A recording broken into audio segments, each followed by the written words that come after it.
인간의 영의 속성. 영은 하나님의 형상을 닮았습니다. 그렇기에 초월적인 것을 인지하고 인간 세상 외에 신과 사후 세계가 있다는 것을 알 수 있습니다. 다시 말해 영적인 존재를 알 수 있는 것으로 하나님을 알게끔 인간에게만 주신 특별한 것입니다. 다른 피조물들은 인간과 달리 영이 없어 초월적 존재와 사후 세계에 대해 알지 못합니다. 그렇기 때문에 자기 본능에 충실하여 살아가며 죽으면 한 줌의 흙으로 돌아가는 것입니다. 인간의 혼의 속성. 다음에는 인간의 혼입니다. 혼은 영과 달리 이 물질계에서 생성된 것입니다. 혼은 물질계에 속해 있기에 우리의 육체와 연결된 정신을 담당하고 이성적 판단을 합니다. 다시 말해 우리의 혼은 우리의 기준이 되는 자아와 마음을 이야기하는 것입니다.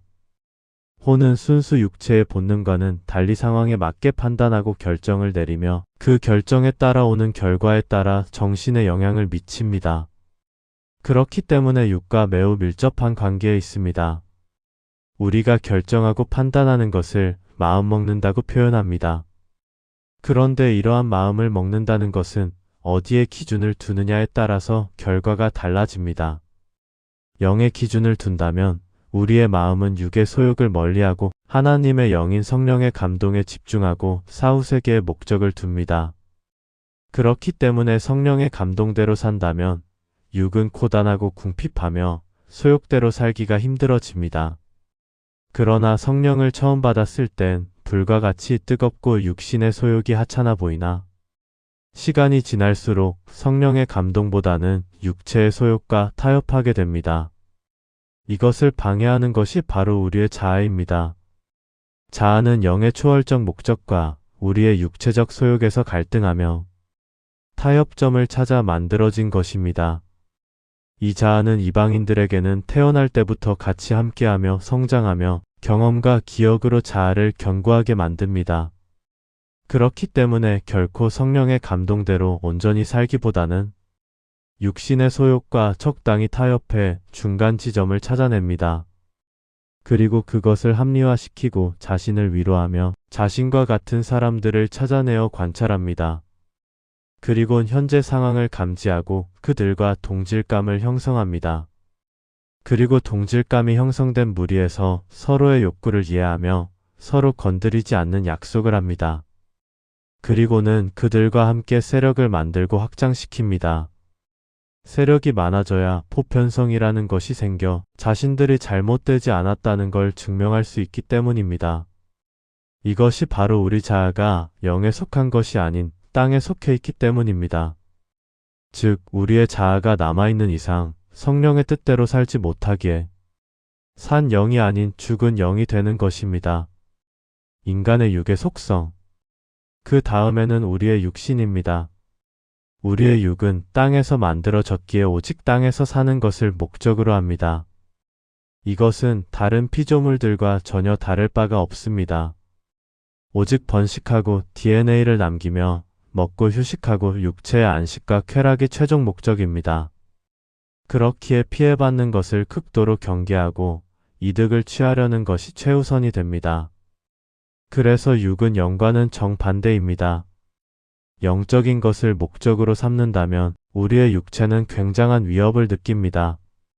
그래서 육체와 함께 그 기준대로 살아온 우리의 혼은 이것을 나쁜 것이 아니라는 포장을 할 필요가 있었습니다. 그래서 선행, 도덕적, 윤리적인 것을 만들어내었습니다. 그리고 적당한 테두리 안에서 우리의 육신의 욕망을 소극적으로 드러내는 것 정도로 타협을 보고 서로 건드리지 않기로 약속을 한 것입니다. 이것이 이방인들이 하나님 기준으로 만든 법이 아닌 본인들의 욕망을 합리적으로 드러내기 위해 약속하여 만들어진 인간의 법입니다. 이처럼 우리 이방인들의 속성은 철저하게 땅에 속해 있습니다. 아무리 성령을 받고 영을 목적으로 한들 우리의 육체와 자아가 성령을 따라 살지 못하게 끝없이 본능에 대고 속삭입니다. 하나님께서는 인간을 창조하셨기에 이 문제 또한 아셨습니다. 인간의 자아와 육체가 성령의 감동대로 컨트롤되지 않으실 걸 아셨습니다. 그래서 우리 모두 성령대로 살지 못하는 죄 아래 갇힌 것입니다. 마음속에 오시는 부활하신 그리스도, 도적같이 오신 부활하신 그리스도의 영께서 이 문제를 해결하기 위해 우리의 혼에 접근하십니다. 혼은 위에서 언급했듯이 땅에서 만들어진 것입니다. 부활하신 그리스도의 영께서 혼에 오실 수 있는 것은 예수님이 이스라엘 땅에 오실 때 육체를 입으셨기 때문입니다. 육체를 입으셨던 건 율법대로 살지 못해 죄악이 가득한 이스라엘 백성들을 구하시기 위해 오셨습니다. 말씀이 육체가 되어 오셨기에 예수님은 죄가 없었지만 백성들의 죄를 해결하기 위해 친히 죄악 가운데 오신 것입니다. 앞서 설명드렸듯이 하나님께서는 절대 죄악 가운데 오시지 못합니다. 하나님은 영이시기에 죄악 가운데 오시면 모두가 심판입니다. 그렇기에 루시퍼가 타락할 때부터 예수님은 마귀를 멸하기 위해 준비되셨다고 나옵니다. 죄를 짓는 자는 마귀에게 속하나니 마귀는 처음부터 범죄함이라. 하나님의 아들이 나타나신 것은 마귀의 일을 멸하려 하심이라. 요한일서 3장 8절.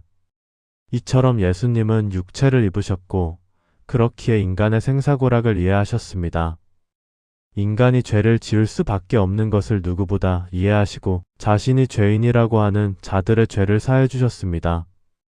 즉 하나님과 연결될 수 없는 우리가 예수님을 통해 하나님께 중보되고 청거된 것입니다. 그렇기에 예수님께서 돌아가신 후 부활하셨을 때 육체 그대로 영이 되십니다. 그렇기 때문에 죄악 가운데 오실 수 있는 그리스도의 영이 되신 것입니다. 그래서 우리의 혼에, 마음에 오실 수 있는 것입니다. 그리고 우리의 자아를 지배하시고 성령의 뜻대로 살 수 있게 하십니다. 이스라엘 땅에서도 그랬듯이 우리 이방인들에게 또한 아들이 없이는 아버지 앞에 갈 자가 없는 상황인 것입니다. 예수께서 이르시되 내가 곧 길이요 진리요 생명이니 나로 말미암지 않고는 아버지께로 올 자가 없느니라. 요한복음 14장 6절. 대제사장이신 그리스도. 앞서 언급한 내용에 대한 예표로 이스라엘 백성들에게 성막이라는 모형을 주셨습니다. 성전은 구약에 나와 있듯이 지성소, 성소, 마당으로 이루어져 있습니다. 지성소에는 하나님이 머무시는 곳으로 법궤 속에 십계명, 아론의 쌍난 지팡이 만나 담은 금항아리가 있습니다. 십계명은 하나님의 절대적인 법, 아론의 쌍난 지팡이는 하나님의 전지전능하심, 만나 담은 금항아리는 하나님의 거룩하신 말씀입니다. 이처럼 하나님께서는 절대적이시고 악이 결코 접근할 수 없습니다. 그렇기 때문에 하나님이 선택한 대제사장만이 지성소에 들어갈 수 있었고 다른 사람이 접근했다간 죽임을 당했습니다. 이것이 바로 하나님이 악과는 결코 함께 하실 수 없다는 엄격함을 나타내기 위한 모형인 것입니다. 그 다음엔 성소입니다. 성소는 예수께서 머무시는 곳으로 금초대, 향로, 떡상이 있습니다. 금초대는 우리를 어둠에서 비춰주실 빛, 향로는 하나님께 청거드릴 수 있는 기도, 떡상은 예수님의 살로서 우리가 예수님의 이끄심을 받아야 아버지께로 갈 수 있다는 의미입니다.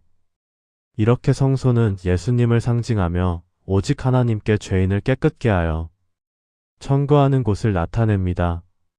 그리고 성소는 제사장이 들어가는 장소였는데 이것은 죄인이 예수님께 오는 걸 허락하신 것입니다.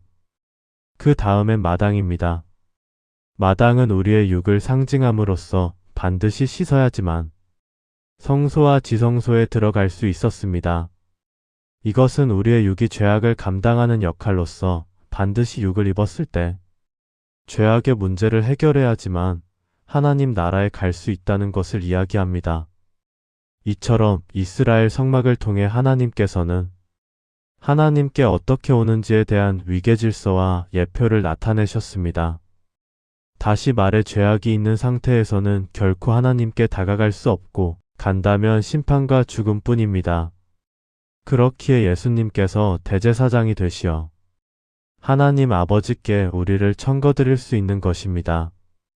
그러나 우리 이방인들에게는 하나님께로 갈 대제사장이 없었기에 우리가 하나님 뜻대로 살지 못한 것입니다.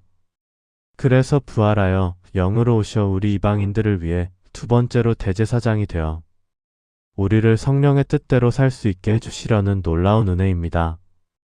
우리 이방인들은 반드시 대제사장이신 부활하신 그리스도를 모셔야만 하나님의 거룩한 영인 성령의 뜻대로 살 수 있습니다. 성령과 달리 그리스도 영께서는 우리의 혼에 오셔 우리의 자유의지를 유대인과 같이 제한하십니다.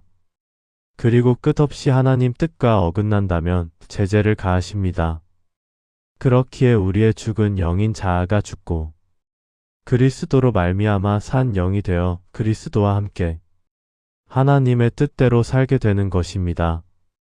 이 말씀은 받은 자 외에는 이해하기가 어려울 수밖에 없습니다. 인간의 상식과 이해로는 하나님의 섭리가 맞지 않기 때문입니다. 그러나 자신이 정말 성령대로 따라 살지 못한 죄인인 것을 인정하면 반드시 그분께 부활하신 그리스도께서 당신의 마음에 찾아가실 것입니다.